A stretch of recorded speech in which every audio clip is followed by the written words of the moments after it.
Sa Good Vibes, lalaki nga may cerebral palsy nga nagalibod sang doormats kag nagaisahan na lang sa pangabuhi ang isa sa mga makaangkon sang units gikan sa Yuhong Village sa Bacolod City. May report si Romeo Subaldo.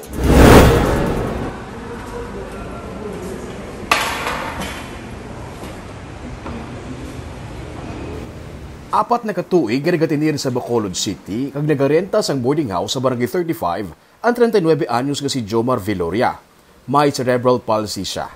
Nagakabuhi siya sa adlaw-adlaw nga paglibod sa mga doormat, halin sa mga balay sa mga subdivision, pakadto sa mga city hall sa mga banwa kag syudad sa Negros Occidental.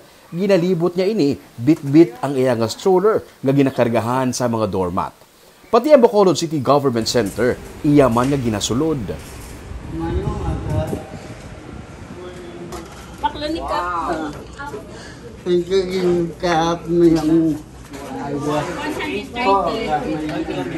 Ini ang erota sa kada adlaw. Makapaubos sa sang 50, tubtob isa kagatos ka mga doormat sa kada adlaw nga iyaman ginapangompra.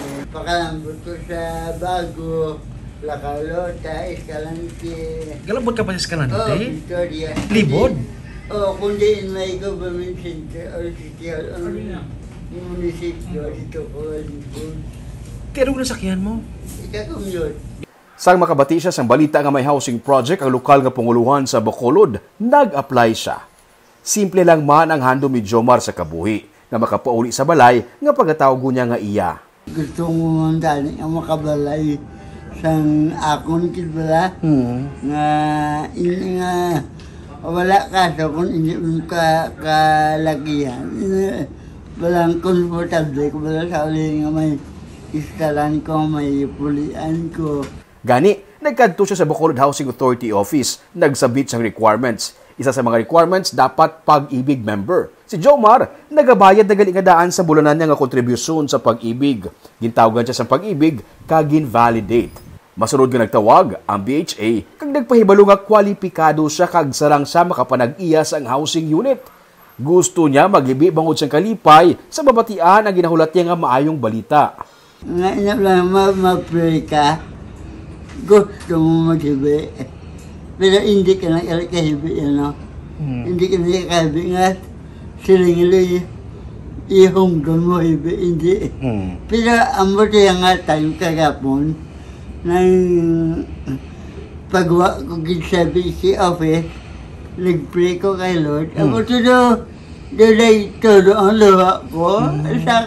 Sa pagpasalamat ko lang sa Ginoo nga. Aling ko Lord, sabi ko ba?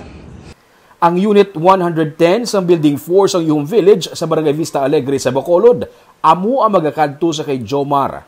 Ginaobra pa lang ini sa karon, pero amo sinihitsura sa mga condo-type building nga isara ni Jomar kung mahumana. Suno kay Jomar, bisan may kabudlayan sa paglakat, wala siya nag-surrender.